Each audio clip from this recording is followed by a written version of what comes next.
ఈరోజు నేను మెంతికూర పప్పు తయారు చేస్తున్నాను. కావలసినవి మెంతికూర, టమాటా, ఉల్లిపాయ, పచ్చిమిర్చి, కందిపప్పు. మెంతికూర పప్పు తయారు చేస్తాను.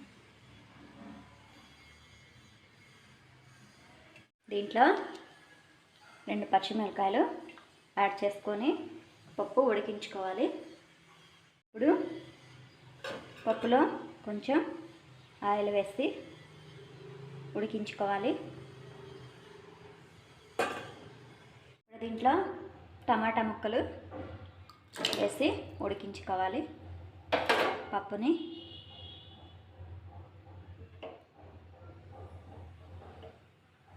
ఇప్పుడు దీంట్లో కొంచెం పసుపు యాడ్ చేస్తున్నాం. ఉడికించుకోవాలి పప్పుని.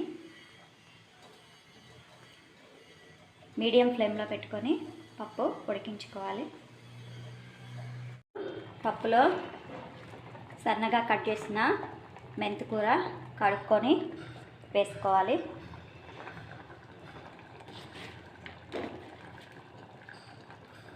మెంతికూర యాడ్ చేశాను. ఉడికించుకోవాలి పప్పుని. పప్పులో 1 స్పూన్ కారం యాడ్ చేస్తాను.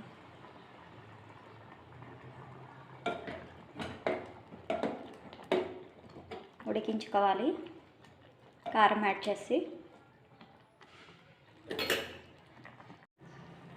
స్టవ్ ఆఫ్ చేసుకొని పప్పుని రుబ్బుకోవాలి. కొంచెం ఉప్పు యాడ్ చేసుకోవాలి. రుబ్బుకోవాలి. పప్పును తాలింపు వేసుకోవాలి. కళాయి తీసుకొని ఆయిల్ తీసుకొని దీంట్లో ఉల్లిపాయ, ఎండుమిర్చి, తాలింపు గింజలు, వెల్లుల్లి రెబ్బలు, కరివేపాకు వేసి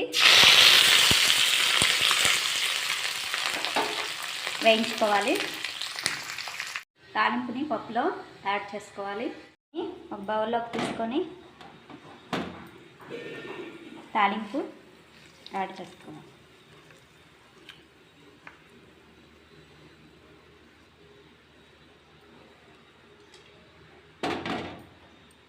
ఇప్పుడు లాస్ట్గా కొత్తిమీర గార్నిష్ చేసుకోవాలి.